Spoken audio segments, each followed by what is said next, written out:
안녕하세요. 사단법인 크레도 대표 남윤재입니다.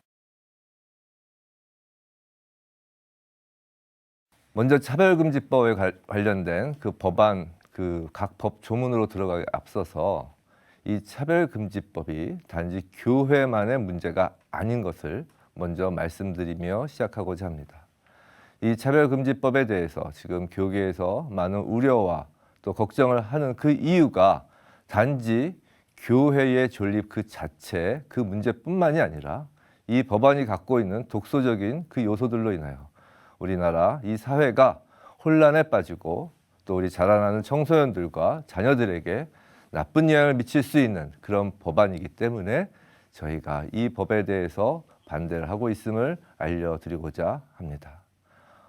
먼저 이제 하나하나 각 조항을 다 볼 수는 없고요. 이 시간에 저희가 준비한 PPT와 함께 대략적인 것을 먼저 설명드리겠습니다. 이 차별금지법 제1조는 목적으로 되어 있습니다. 총칙 규정인데요.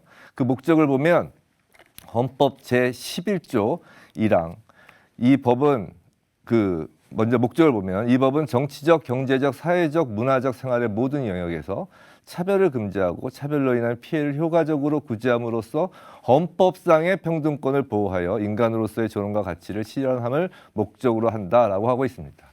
헌법상의 평등권을 보호한다고 되어 있습니다. 그럼 헌법상 평등권이 어떻게 규정되는지 봐야 되겠죠. 헌법 제11조 1항 평등권은 모든 국민은 법 앞에 평등하며 라고 되어 있습니다. 즉 우리가 얘기하는 평등은 헌법상 얘기하는 평등은 그냥 평등이 아니라 법 앞에 평등입니다. 이 헌법에서 기본권을 규율하는 것, 평등권, 자유권을 규율하는 것은 기본적으로 국가와 사인 간의 관계에서의 규율을 의미합니다. 그리고 예외적으로, 보충적으로 사인과 사인 간의 관계를 규율하죠. 이 원칙적으로 국가와 사인 간의 관계를 규율한다는 것은 이런 것입니다. 법 앞에 평등입니다. 국가는 법을 통하여 국민을 통제하죠. 국민을 통치합니다. 이 법을 통하여 통치할 때 그 법에 있어서 모든 국민에게 평등하게 적용하라는 것입니다. 하지만 그 다음을 보면 이 누구든지 성별, 종교 또는 사회적 신분에 의하여 정치, 경제, 사회, 문화적 생활의 모든 영역에 있어서 차별을 받지 아니한다라고 규정하고 있어요. 그래서 차별을 받지 아니한다라는 이 차별의 개념 또한 헌법상 개념으로서는 같은 것은 같게, 다른 것은 다르게라는 개념입니다. 자, 이걸 종합적으로 얘기를 하면 이런 겁니다. 자, 우리가 예를 들어서 어떤 형법에서 무슨 죄를 저질렀을 때 벌을 준다고 하는 법이 있다고 생각합시다. 근데 누구에게는 이 법을 적용하고 누구에게는 같은 죄에 대해서 적용하지 않고 그러지 말라는 겁니다. 그런데 그렇다 할지라도 예를 들어서 청소년이 저지른 범죄, 또 성인이 저지른 범죄 이런 경우에 또 다르게 취급을 해야 되겠죠. 그러니까 같은 것은 같게, 다른 것은 다르게 결국 이 차별이란 것이 모든 것을 같게 하는 그런 의미에서의 평등이 아닙니다. 그런데 이 차별금지법은 모든 것은 모두를 위한 평등, 그래서 모든 것을 같게 취급하는 그런 일반법적 의미를 갖고 있기 때문에 이 차별금지법이 문제를 갖고 있는데요. 우리가 자유권과 평등권은 기본권의 크게 두 가지 축입니다. 근데 자유와 평등은 서로 공존해야 하죠. 어느 한쪽만을 지나치게 강조하면 다른 한쪽이 크게 훼손될 위험이 있습니다. 근데 차별금지법은 방금 말씀드린 것처럼 모두를 위한 평등이라는 목표를 지나치게 강조한 탓에 예측 불가능한 개인의 사적인 영역에까지 국가가 개입한다는 겁니다. 예를 들어서 이렇습니다. 아까 헌법은 헌법상 평등권은 국가와 사인 간의 관계를 규율한다고 하였습니다. 그렇지만 사인의 영역에서 원래는 사적 자치가 원칙인데 사인의 영역에서 지극히 큰 차별이 생겼을 경우에 그것에 대해서 국가가 예외적으로 개입을 한다는 것입니다.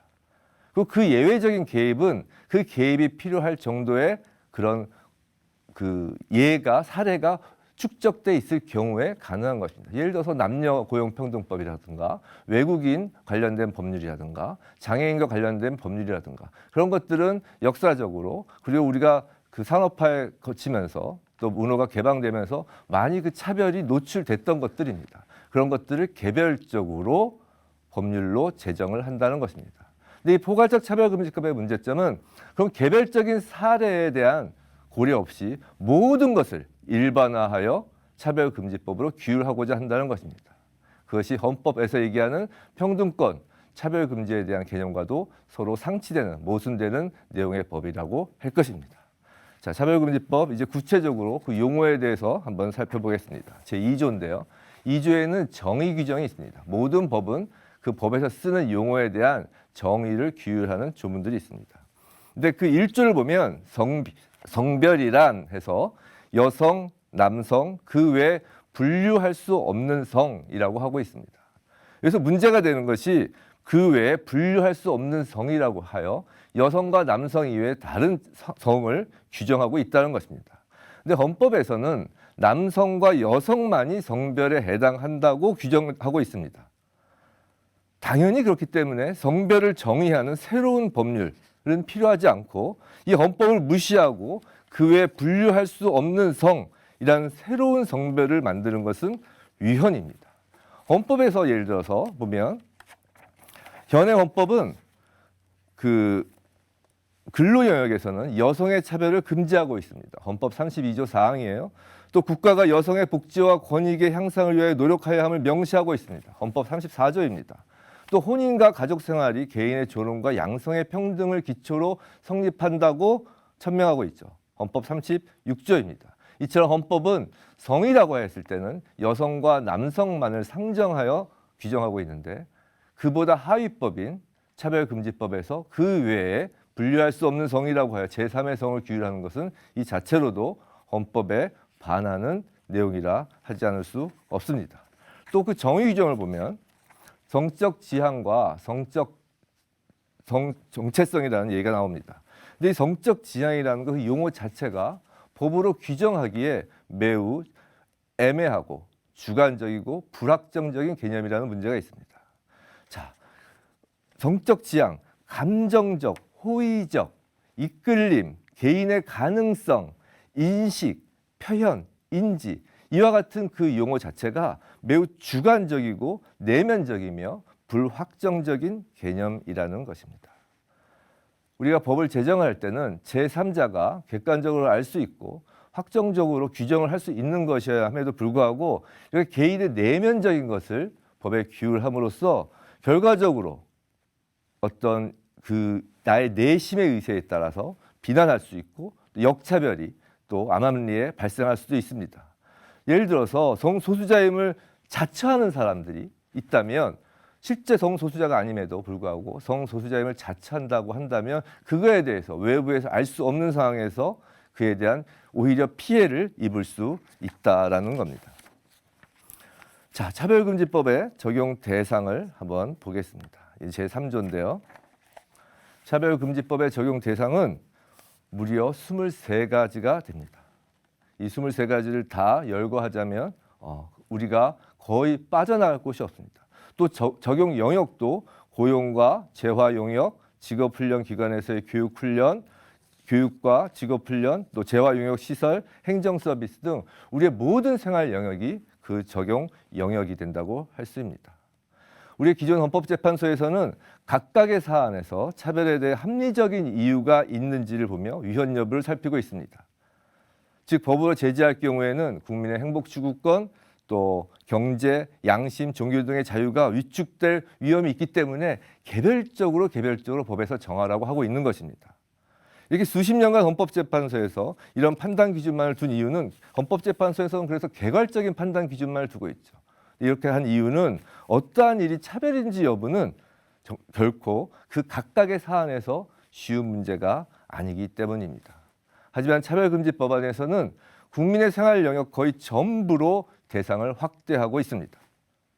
차별 대상과 행위가 그 적용 범위가 매우 광범위하고 또 모호하게 정해서 또 다른 것은 다르다라고 하는 그 구별조차도 차별로 하고 있음으로써 이 차별금지법안에 그 적용이 됐을 경우에 우리 일반 생활에서 미치는 영향은 매우 크다 하지 않을 수 없습니다.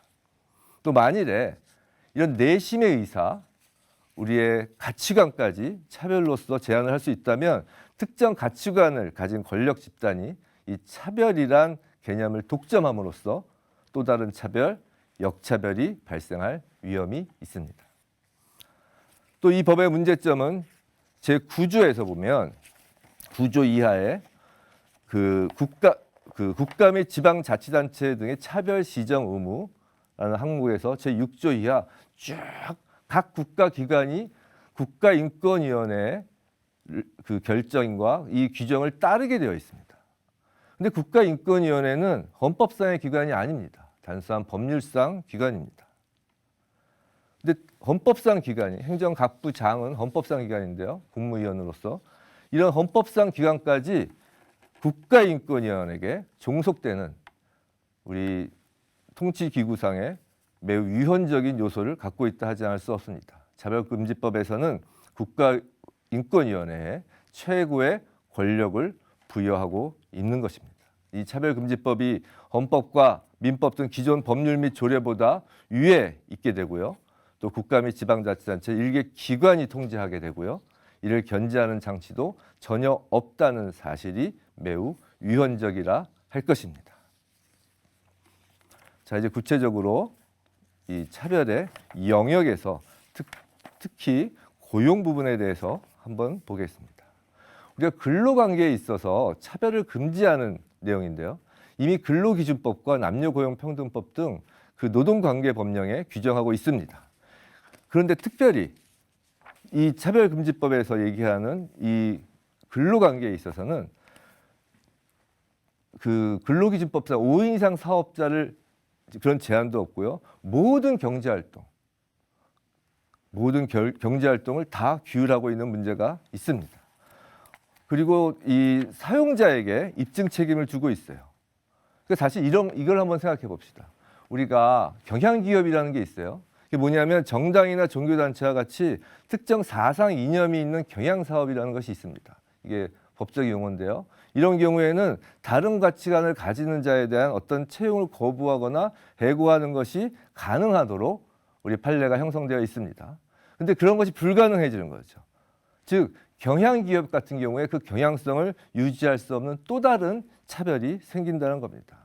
그렇게 되면 예를 들어서 이 사파에도 있지만 어떤 우리가 그 기독교적인 마인드로 크리스찬 기업을 운영하시는 많은 사업주들이 계십니다. 근데 그 안에서 본인이 동성애자든 동성애자가 아니든 본인이 동성애자라고 얘기를 하고 또 크리스찬 기업에서 크리스찬 내용과 정반대인 내용을 자기가 갖고 있다고 뭐 예를 들어 신천지입니다. 라고 툭 하고 던지면 오히려 그 던진 자에 대해서 해고도 할 수 없고 오히려 승진이나 어떤 인사고과에 있어서 그들의 더 눈치를 봐야 되는 그런 상황이 벌어질 수 있다는 겁니다. 이런 일은 예를 들어서 우리가 신입사원 입사를 합니다. 입사를 하는데 그냥 면접 보면 될 텐데 굳이 저는 뭐 예를 들어서 주체사상을 갖고 있습니다. 라든가 뭐 저는 동성애자입니다. 라든가 저는 실효된 정권을 갖고 있습니다. 라고 했을 때 만약에 그런 어떤 특정한 내용을 그 말을 한 그 면접 대상자들에게 면접을 많이 떨어뜨렸다.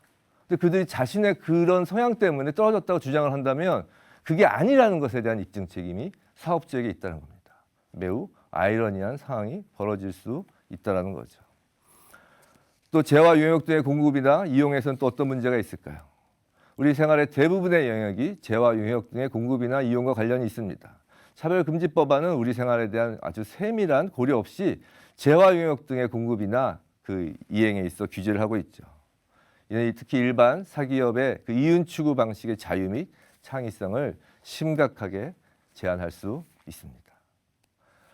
또 이런 재화 용역도의 공급에 있어서 범죄 예방을 위해 실시하고 있는 여성 전용관 제도라든가 또 여성 전용 또 주차장 등은 이 성별에 따른 차별이라고 또 금지될 수도 있는 매우 이상한 사항이 벌어질 수도 있습니다. 또 손님들의 편의와 또 안전성을 이유로 여러 가지 창의적인 어떤 그런 사업을 함에 있어서 오히려 이 차별금지법안이 그런 창의성을 몰각시킬 수 있고요. 또 시설과 관련돼서 예를 들어서 그 교도소 같은 경우 또 수감을 할 경우에 남성이 자신이 여성이라고 주장을 하여 여성 교도소, 여성 그 수감에 여성 방에 수감됐을 때 그것을 방지할 방법이 없다라는 겁니다. 이거에 대해서는 외국에 실제 사례가 있죠. 남성이 매도 자신이 여성이라고 주장하여 여성 수감방에 들어가서 성추행을 한 외국 사례가 실제로 있습니다. 또 교육 및 직업훈련에서는 어떤 문제가 있을까요? 이것이 매우 중요합니다. 왜냐하면 이 차별금지법에 따르면 모든 교육 내용을 이 법에 따라서 그리고 이 국가인권위원회에서 규정하게 되어 있습니다. 거기 그 내용에 따라서 이 차별이 되지 않는 내용으로 하게끔 되어 있어요. 근데 우리가 어떤 그 종립학교 같은 경우는 치명적인 영향을 받을 것이고요. 그래서 성적 지향 등을 이유로 지원 및 입학 등에 대한 제한을 줄 수 없고요. 또 권학 이념을 지키기 위한 필요한 조치, 예를 들어 전학이나 징계를 포함해서 그런 것 또한 할 수가 없게 됩니다. 또 이 교육 같은 경우는 우리가 사상의 자유, 사상 시장의 자유가 있어야 되는데요. 그러려면 많은 디베이트, 토론도 하고 구별해서 비교도 하고 그런 것들을 해야 됩니다. 근데 그 구별이 아까 말씀드린 것처럼 구분 자체가 차별이 되기 때문에 과연 이것이 차별되는 내용인지 아닌지를 일일이 국가인권위원회에 문의를 하면서 교육을 해야 될 수도 있는 그런 상황이 벌어집니다. 교육은 교육부 관할인데 이 교육부조차 이 차별금지법에 따르면 그 규정과 그 내용을 국가인권위에 다 물어보고 하게 돼 있기 때문에 결국 국가인권위원회가 우리나라 교육까지 좌지우지하는 그런 내용이 될 수 있는 것입니다. 국민의 신앙의 자유, 교육받을 권리를 침해하는 것이죠. 또 행정 서비스 등의 제공이나 이용에서는 우리가 그 신혼부부 같은 경우에 신혼부부 지원이라는 것이 있습니다. 이 취지는 뭐 출산율을 증가시키기 위해서 또 신혼부부가 처음 가정을 꾸밀 때 국가에 도와주기 위해서 이렇게 하는 것인데요. 그럼 이 부분에 대해서 동거 커플이라든가 아니면 동성애 커플 이런 경우까지도 이 혜택을 주어야 되는데 이 기준을 잡기가 어렵다는 겁니다. 신혼부부라는 건 말 그대로 혼인신고를 하는 남자와 여자 간의 혼인관계를 맺은 자를 의미하는 것인데 단순히 동거만 하였다는 것만으로 주민등록 주소지만 갔다는 것만으로 만약에 이런 혜택을 준다면 너도 나도 할 거 없이 그 동거를 서로 하고자 할 것입니다. 동성 커플도 마찬가지입니다. 우리가 이런 가장하는 악용 사례가 과연 있을 것인가 라는 의구심을 갖는데요. 저는 학자는 아니고요. 실무가 입장에서 보면 사람은 그렇게 선하지 않습니다. 경험에 의하면 충분히 그런 가장을 할 수 있고 우리가 청년 실업수당 할 때도 그런 폐해가 드러나고 있음을 우리 사실 알고 있지 않습니까? 우리가 모두가 정직하면 좋겠지만 그렇지 않은 세상에 살고 있는 겁니다. 자, 차별의 구제에 대해서 보겠습니다. 이 차별의 구제는 다른 기타 범죄 피해자에 비해서 이 차별 피해자에게 지나친 특권을 부여하고 있습니다. 이는 국민들 사이에 또 다른 평등권 침해라고 볼 수 있는데요. 자, 예를 들어서 이런 겁니다. 일단 구제 절차를 먼저 말씀드리겠습니다. 이 구제 절차는 국가인권위원회에 진정을 함으로써 시작을 합니다. 근데 이 진정을 할 때 그 차별을 받았다고 하는 그 피해자, 당사자만 진정을 할 수 있는 것이 아니라 제3자나 제3기관까지 진정을 할 수 있습니다. 즉, 남진정이 충분히 일어날 수 있다는 것이죠. 우리나라 같은 경우는 고소고발 건수가 유독 많은 나라입니다. 이 차별금지법에 의해서 제3자, 제3기관까지 진정할 수 있다면 이 국가인권에 대한 진정은 정말 엄청나게 늘어날 것입니다. 또 국가인권에는 사실 그것을 바랄 것입니다. 그런데 그럼 피해자가 이 진정을 원하지 않다 할지라도 진정을 하고 그 사람이 이거 하자. 나중에 아시겠지만 이게 500만 원까지 500만 원까지 그 손해배상을 500만 원부터 그 손해배상 할 수 있지 않습니까? 500만 원이 보장된다 하면서 시작을 하면 처음에는 그걸 진정하지 원하지 않았던 사람들조차 진정을 하게 되는 그런 사태가 벌어질 것입니다. 그리고 이 구제에 있어서 그 피해를 주장하는 자에게 국가인권위원회가 필요하다고 인정하는 경우에는 소송 지원도 해줍니다. 즉 진정하는 자는 그 소송 비용, 그 진정 비용을 전혀 들이지 않고 이 진정 과정, 이 소송 과정을 진행할 수 있다는 겁니다. 그 상대방, 예를 들어 사업주라든가 차별을 하였다고 지목된 사람은 많은 변호사 비용과 여러 가지 비용이 들겠죠. 그리고 이 진정에 대해서 또 문제가 이것이 만약에 진정이 잘못된 것이다 라고 했을 때 예를 들어서 우리 형법상에는 그게 무고죄가 되기도 하고 다른 어떤 그런 그 제재를 가하는데 이 차별금지법에서 진정에 대해서 잘못된 진정에 대해서는 그 어떠한 제재도 있지 않습니다. 즉 쉽게 말해서 믿져야 본전입니다. 그리고 진정을 하면 이게 그 국가인권위에서 조사관들이 조사를 나갑니다. 즉 진정을 하고 나서 기초적인 사실관계만 적시를 하면 그 국가인권위원회에서 조사관들이 현장에 나가서 다 조사를 해주는 것이죠. 즉 증거자료조차 국가기관에서 다 해주는 것입니다. 거기에 또 입증 책임이 전환되어 있습니다. 입증 책임이 전환되었다는 것은 뭐냐면 차별을 하였다는 쪽, 즉 가해자로 지목된 자가 모든 입증 책임을 진다라고 하는 것입니다. 근데 입증 책임, 그 법적인 입증 책임 법리는 주장하는 자가 입증을 하게 되어 있는 것이 원칙입니다. 즉 진정을 하는 쪽이 또 민사에서 손해배상 청구를 하는 측이 입증을 하게 되어 있는 것이 원칙입니다. 근데 이 차별금지법에서는 모든 입증 책임을 가해자 측에 돌림으로써 사실상 이 진정하는 자, 차별받았다고 주장하는 자는 정말 아무것도 본인에게 손해나 어떤 피해나 어떤 그런 염려 없이 그리고 원활한 소송을 진행함으로써 우리나라에 이 차별을 받았다고 서로 누가 먼저 주장하느냐 그거에 따라서 정말 위너가 결정되는 그런 만인의 투쟁 상태가 벌어지지 않을 거라 장담할 수 없습니다. 이 차별 행위를 하였다고 만약에 국가인권위원회에서 결정을 하면 먼저 시정명령을 내리죠. 차별 행위를 중지한다거나 또 차별 행위 재발 방지 그런 어떤 시정명령을 하는데 우리가 지금 문제 삼고 있는 것은 이행강제금입니다.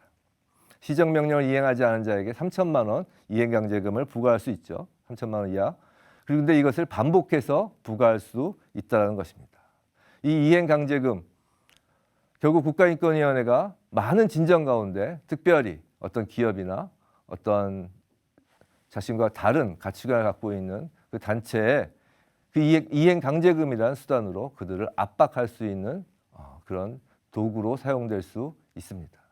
사실 우리나라 같은 경우에 어떤 특히 진정 그 주체로서 제3단체까지 허용함으로 인하여 이와 관련된 즉 예를 들면 성소수자, 동성애자를 옹호하는 단체가 우후죽순으로 늘어날 것으로 보이고 있습니다. 손해배상 이것은 이제 민사입니다. 앞에 진정과 그런 것은 이제 행정 관련된 것이고요. 이 손해배상은 민사로 손해배상을 청구하는 것입니다. 그런데 이거 생각해 보시면 그 국가인권위에서 이미 그 모든 증거는 다 마련해 줬죠. 또 국가인권위에서 이미 한번 결정을 내렸습니다. 이것을 민사에서 손해배상 청구하는 건 결코 어려운 일이 아닐 것입니다. 또 거기에다가 아까 말씀드린 것처럼 그 입증 책임 또한 가해자로 지목된 상대방에게 전환되어 있습니다. 이 손해배상 청구하면 거의 받아들여질 가능성이 높다고 할 수 있습니다.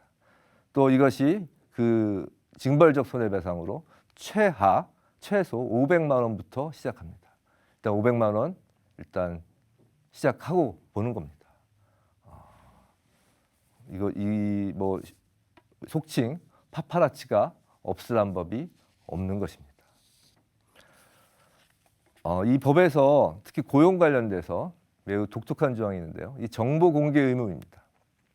이 정보 공개 의무 이것으로 인해서 많은 폐해가 예상이 되는데요. 이게 뭐냐면 고용과 관련해서 차별을 받았다고 주장을 하면서 예를 들어 승진을 한다고 칩시다. 근데 승진해서 누락된 자가 내가 동성애자라서 승진해서 누락된 것이다 라고 주장을 하며 그 승진 심사했던 모든 평가 기준, 항목별 등위표 등 자기와 경쟁했던 제3자, 다른 자들의 인사고과를 달라고 하면 그 자료를 내주어야 한다는 겁니다.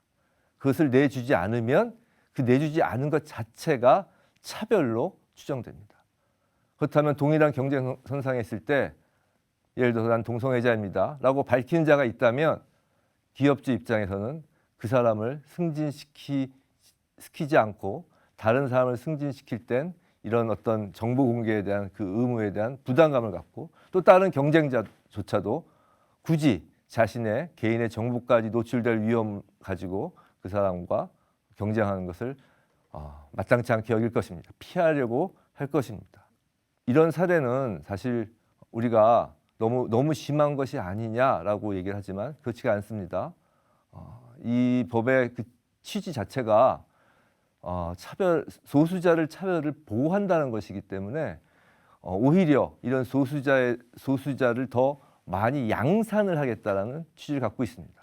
그러니까 내가 성소수자다, 동성애자라고 주장을 했을 때 이 사회에서 오히려 얻는 혜택이 더 커진다고 느껴졌을 때 동성애자라고 주장을 하고 또 점차로 동성애자가 되는 그 양산의 어떤 그런 취지를 내포하고 있다고 볼 수 있기 때문에 이런 일은 충분히 벌어질 것입니다. 그리고 지금 노동단체, 뭐 민주노총이나 한국노총이 있는데 이 노동단체조차도 동성애자나 이런 차별금지법에서 피해자라고 주장받는 자들에 의해서 장악될 가능성도 있습니다.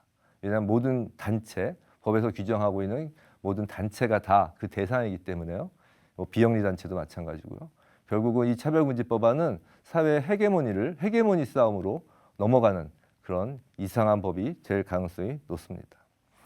자, 포괄적 차별금지법이 진짜 필요할까요? 자, 우리 PPT에서 보는 것처럼 우리나라에는 개별적 차별금지법이 매우 많습니다. 매우 많아요.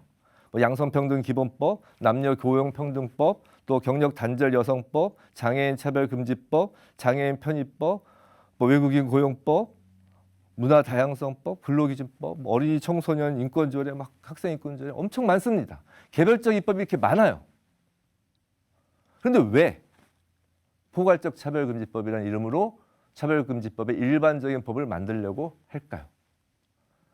우리 솔직히 들여다보아야 합니다. 이것은 성적 지향, 성정체성, 여성과 남성 이외에 분류될 수 없는 제3의 성, 이 속칭 동성애자라고 하는 칭하여지는 이들과 관련된 법을 만들기 위함입니다. 처음에 차별금지법이 제정됐을 때, 발의됐을 때 그게 아마 노무현 대통령 때였을 텐데요. 그때 종교계에서 많이 반대를 해서 그러면 동성애자 부분은 빼자. 성적 지향과 성차별, 성정체성 부분은 그렇게 했더니만 그러면 만들 필요가 없다라고 해서 입법이 취소된 적이 있습니다. 즉 뭐냐면 이 법 자체는 말이 좋아 포괄적 차별금지법이고 일반적인 법이지 이 적용 대상 23가지 적용 대상이 있지만 실질적으로는 분류할 수 없는 성적 지향, 성정체성에 대한 법이라고 하지 않을 수 없습니다. 그렇기 때문에 모두의 이 법이 꼭 교회에만 관련된 문제가 아니다라고 말문을 열었지만 실질적으로는 교회에 관련되는 법이 될 수밖에 없습니다. 왜냐하면 교회에서 가장 중요시 여기는 성경 말씀의 권위를 정면적으로 훼손하는 법이기 때문입니다. 우리가 동성애자를 미워한다거나 동성애자를 정죄하지는 않습니다.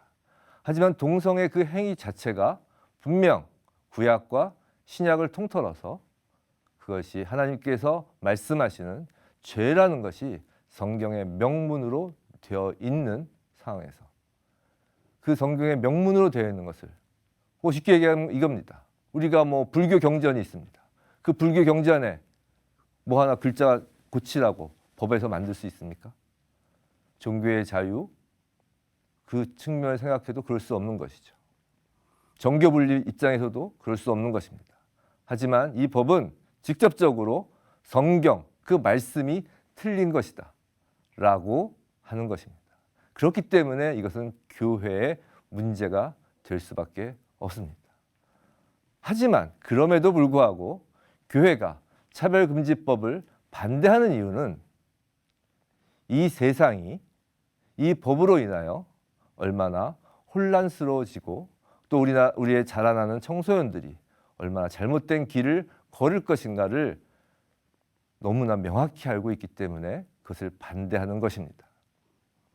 성도 여러분, 우리가 이 차별금지법에 대해서 교회가 어떤 자세를 취해야 될 것인지에 대해서 한번 정리를 해보고자 합니다. 먼저 단기적으로 말씀드리고 싶은 것이 있습니다. 일단 막아야 합니다. 이 차별금지법안을 막아야 합니다. 다행스러운 건 최근 비기독교인들임에도 불구하고 법조계에서 이 차별금지법 자체에 대한 문제점에 대해서 논의를 하고 있는 법조인들이 있어서 참으로 다행입니다. 하지만 여전히 이 법에 대해서 반대하는 주축 세력은 교회이고 교회일 수밖에 없습니다. 일단은 막아야 합니다. 그렇다면 힘을 합쳐야 합니다. 총력을 기울여야 합니다. 법안이 발의되었습니다. 법안이 상정되는 것을 막아야 합니다. 어떻게 막을 것인지 그 지혜를 모아야 하고 서로의 생각이 조금씩 다르고 방법론적인 것이 조금씩 다르다 할지라도 한 목표를 가지고 서로 힘을 합치고 머리를 합치고 지혜를 합쳐서 이 법을 막는데 단기적으로 총력을 기울여야 합니다. 그것을 부인하는 것이 아닙니다. 그럼 중장기적으로 어떻게 할 것인가? 만약에 차별금지법 이번에 발의된 것이 정의당안이 한번 막혔다. 그럼 끝인가 이겁니다. 아닙니다. 이제 시작인 것입니다. 이제 한국 교회는 중요한 시기를 맞고 있는 것입니다. 교회의 대사회적 역할과 교회 내 자정과 이것을 함께 이루어가야 되는 중요한 시점에 있는 것입니다. 어떤 것 하나도 포기할 수 없습니다. 한번 생각해 보세요. 우리 교회가 수년 전에 간통죄가 폐지되었을 때 어떤 목소리를 내었는지에 대해서 말입니다. 저도 평신도로 그 당시에 교회를 다니고 있었지만 교회 설교에서 단 한 번도 비록 간통죄가 폐지되었다 할지라도 교회 내에서 간음에 대한 것, 이혼에 대한 것, 간통에 대한 것에 대한 설교를 들어본 적이 없었던 것 같습니다. 또 간통죄 폐지에 대해서 교회에서 어떤 어나운스를 낸 것을 본 적이 없습니다. 하지만 그 이후에 교회 내 이혼은 급증한 것으로 알고 있습니다. 하나님 말씀이 교회 안에만 머물게 하는 것이 세상 사람들이 원하는 것입니다. 하지만 분명히 하나님은 교회에게 하나님 말씀을 세상에 전하도록 위임하였습니다. 교회는 세상에 관심을 가져야 됩니다. 세상 법이 어떻게 제정되고 있는지를 관심을 가져야 됩니다. 세상 문화가 어떻게 흐르고 있는지를 관심을 지극히 가져야 합니다. 그럼으로써 그것이 하나님 말씀에 비춰보아 무엇이 잘못되어 있는지를 정확히 꿰뚫고 그것에 대해서 교회가 입을 열어야 합니다. 성도들을 통해서 말이죠. 성도들의 삶을 통해서 말이죠. 교회 안에 한국 교회가 지금 많이 부흥했다고 하지만 그 부흥한 것을 가지고 무엇을 하시겠습니까? 많은 성도가 있다고 하지만 그 많은 성도로 교회가 무엇을 하시겠습니까? 우리가 생각해 봐야 합니다. 각자의 영역에서 정치, 경제, 문화 각자의 영역에서 성도들이 나아가 하나님 말씀이 세상에 어떻게 흘러가야 될지를 고민해야 하는 시기인 겁니다. 또 교회 내에서 교회 자정운동이 필요합니다. 이것은 단순히 동성애 그 하나의 문제가 아닙니다. 성경에 언급된 그 많은 죄, 그것에 대해서 심각한 고민을 해야 될 때입니다. 서로에 대해서 정죄하자는 것이 아닙니다. 단순한 회개 기도만 하자는 것이 아닙니다.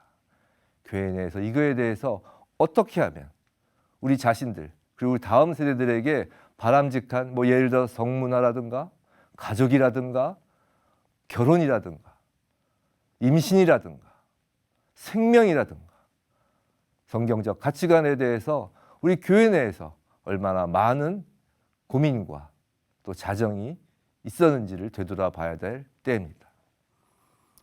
여기서 놓치지 말아야 될 것이 또 하나 있습니다. 그것은 뭐냐면 한동대나 숭실대 사태에서 우리가 봐서 알 수 있듯이 한동대나 숭실대 사태는 예를 들어서 그 종립학교에 일부러 의도적으로 기획하여 거기서 동성애 영화를 틀고 폴리아모리 강연회를 열고 했던 학생들의 얘기입니다.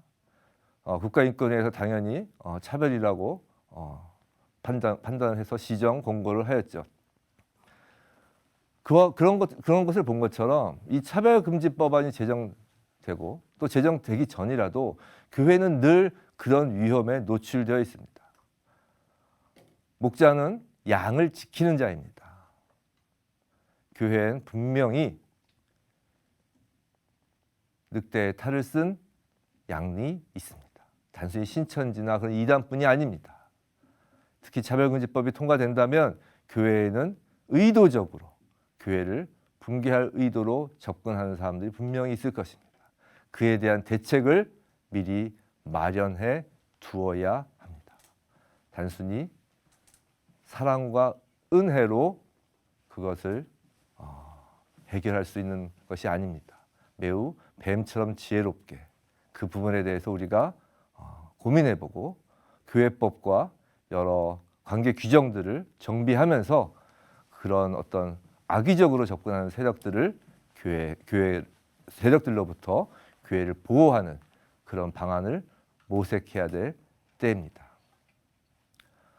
두서없이 짧은 시간에 법을 좀 정리하고 또 교회가 앞으로 어떻게 대처해야 될지에 대해서 말씀을 드렸습니다.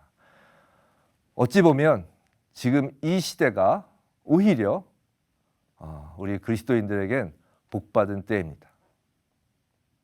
하나님이 주신 사명을 본격적으로 이 세상에 흘려보낼 때입니다.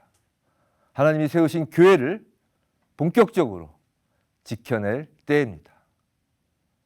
우리가 핍박과 고난과 환난은 우리에게 상급입니다. 두려워 마시고 예수 그리스도로 말미암는 그 은혜와 그 성령님의 능력과 하나님의 그 크신 사랑 안에서 우리가 그것을 감당한다는 것은 정말로 복된 시기인 겁니다. 힘을 내시고 이 시기를 잘 넘기고 우리 후손들에게도 신앙 유산을, 교회의 유산을 잘 넘겨주는 그런 세대가 되기를 주님의 이름으로 축원합니다. 감사합니다.